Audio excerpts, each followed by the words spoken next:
I was wondering your response to Attorney Lanny Davis talking about how any country in the world, if rockets were launched onto their soil, would certainly respond, that this is a proportionate response.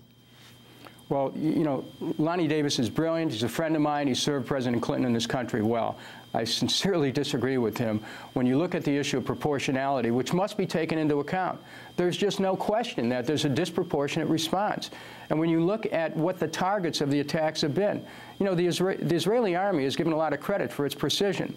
So when UN schools are hit, the American university there, when you look at the damage or destruction of the Red Cross's efforts there, you have to come to an understanding that this is deliberate. This isn't accidental. Accidents can happen in war, but when you're using that kind of destructive power, you have to take the responsibility for the consequences of it. There's no question there's a use of disproportionate force here, and no amount of reasoning or attempt to try to take the side of Israel is going to remove that single fact. Just look at the numbers. Look at the destruction. I mean, believe what you see with your eyes. And that's, I suppose, one of the reasons why the Israeli government doesn't want the media to get in there. When you tell civilians to go to a house to be protected, and then you shell that house, I mean, what does that say? We have to look at this from an elevated position, saying we want Israel to survive, but Israel has to be counseled, that it has to stop this aggression in Gaza. It has to move towards not only a ceasefire and a truce, but we have to bring in Hamas too.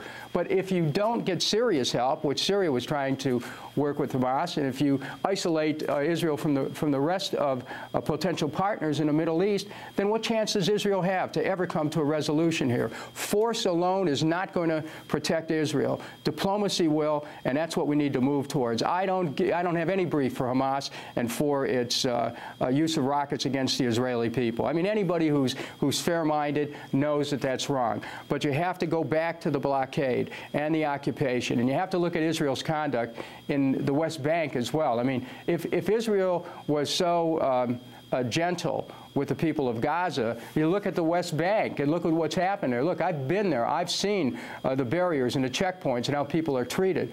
I've seen the settlements. You cannot justify any of that. And so if we're going to move towards peace, Israel has a very serious role to play here. The United States should take an even-handed approach, and we should help our ally Israel work away in a path towards peace in concert with the nations of that region.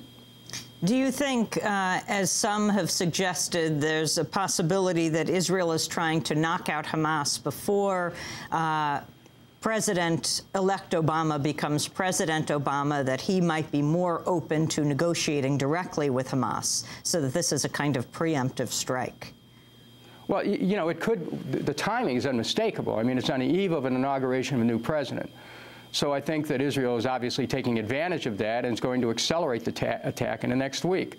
However, they're creating conditions that will greatly complicate the efforts of an Obama administration to try to move towards peace because of the level of suffering and the harm that's being done to the people in Gaza. The whole world is watching this, and the world understands what's happening. You know, no amount of attempt to rationalize this violence in Gaza is going to work for Israel.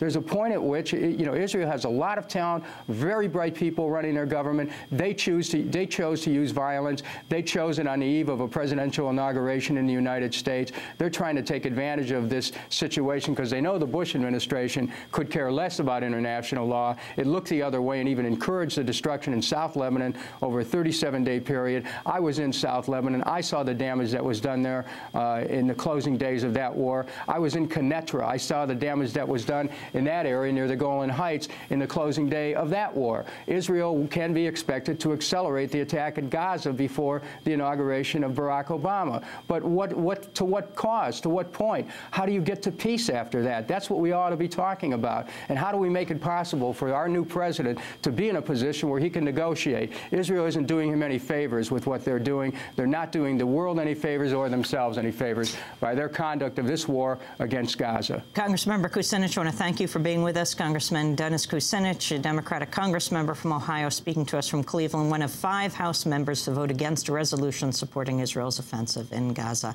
This is Democracy Now! When we come back, we head north to Canada, and right here in New York, we'll speak with 2 Jewish women who are helping to lead protests against the offensive. The first foreign trip of President Obama will be